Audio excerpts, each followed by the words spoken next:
Oh, good evening and welcome to Tucker Carlson Tonight. The show is the sworn enemy of lying, pomposity, smugness, and groupthink.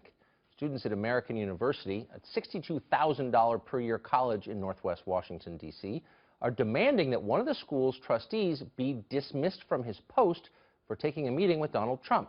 His name is Gray Leonard. He's the president of Goldman Sachs in New York, and reportedly he's being considered for energy secretary in a Trump administration. Cohn sits on American University's Finance and Investment Committee. One of the students leading the Dump Trump, Fire Cohn campaign is Gray Leonard. He's a senior at AU, and he joins us now. Gray, thanks a lot for coming on. Hey, Tucker, thanks for having me. So what is your complaint with Mr. Cohn? Right, so historically we've had many grievances with Gary Cohn. So Right. He's one of the board members who, is the reason why we have $62,000 per year in tuition, And so the Board of Trustees, without any kind of democratic student input, every 2 years decides on tuition increases. Right. And so historically we've had student movements to try and get a tuition freeze at the very least, and so tuition will stop rising. But the Board of Trustees has met every single movement with disdain. Right. They don't listen to the students. And so this is one in a long line of events that Well, let me just say, I'm with you. About. I just want to raise my voice in agreement with you. Schools are too expensive. You don't get your money's worth. But they're all that price, basically. I mean, all schools, all private universities are in that same range. And Gary Cohn's giving money to the school, which in effect subsidizes tuitions rather than raise them. I mean, he is a trustee. He gives a lot of money to the school by definition. Your complaint in this case seems to be that he met with Donald Trump. And I wonder if that's a crime, and should it be? No, I mean, it's not a crime to meet with somebody, obviously. But I think it is evident of a conflict of interest, perhaps not legally a conflict of interest, but it signifies that the same order that has caused students to go into lifelong debt is now, slowly meeting with Trump, and it's going to continue to raise tuition, and it's an unsustainable model for the university. Okay. I mean, again, I agree with what you're saying, but on the one hand, but on the other, I mean, tuitions have risen through 8 years of the Obama administration. Trump isn't even president yet, and I don't think you would be protesting someone who met with Obama. It looks a little like McCarthyism. I don't know if they teach you that in school, but that's the idea that associating with someone is the same as sharing his views. Al Gore met today with Donald Trump. You're not protesting Al Gore, if you see what I'm saying. Yeah, I see what you're saying, but I think you're simplifying it a bit too much. One, historically, Gary Cohn has been a very strong factor in the Board of Trustees not listening to students, not only in tuition, but in many other factors as well, such as sexual assault on campus. And so the Board of Trustees doesn't take action that helps students, in part because of Gary Cohn, but also because of factors in the way that the university is set up as a whole, the whole bureaucratic system of the university, not just specific to American University, but no, it's not. And again, I'm not here to defend Gary Cohn, whom I don't know, or Goldman Sachs, or the American University Board, which I'm sure is as bad as you say it is.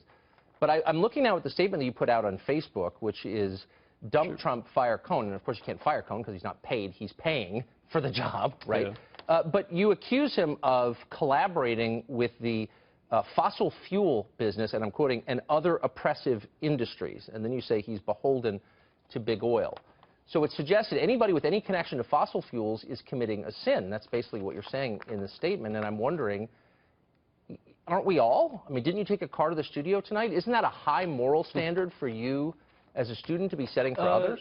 No, I don't think so. And again, because there's a tradition specifically at American University, although, there are tons of universities in the U.S. that have started fossil-free movements, so universities divest from fossil fuel investments in their endowment. And so there are screens you can do in, whoever sets up your portfolio that can screen out fossil fuel companies. Right, but you would do that because you think it's... At American University, there's been a movement for the past 3 years, 4 years, to do that. And again, it's been met with complete disdain, even though a large amount of students support it. Well, I can identify with the disdain, though, coming from any citizen who flies on a plane, who uses a gas range, who drives in any kind of motor vehicle that's not a Tesla, if it is a moral crime to participate in fossil fuels at any level, again, aren't you a hypocrite? I mean, and don't you personally, and I'm not attacking you, I'm merely saying if you're setting the standard to that height, can you pass the test? I don't think you can.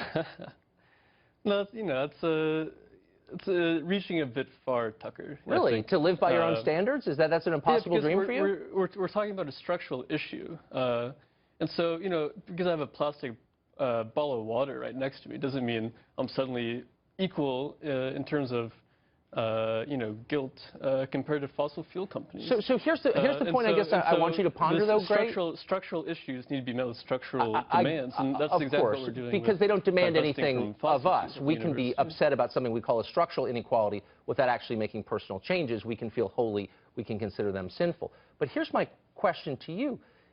Don't you think it's a mistake to frame all political differences as moral differences? That's what I see in the statement. I don't see you trying to argue against Gary Cohn's points of view, whatever those are, or Donald Trump's for that matter. You're instead calling them names and saying it's somehow sinful to be engaged or involved with them. I mean, that's the opposite of a dialogue, isn't it? That's more like a religious expression, it seems to me.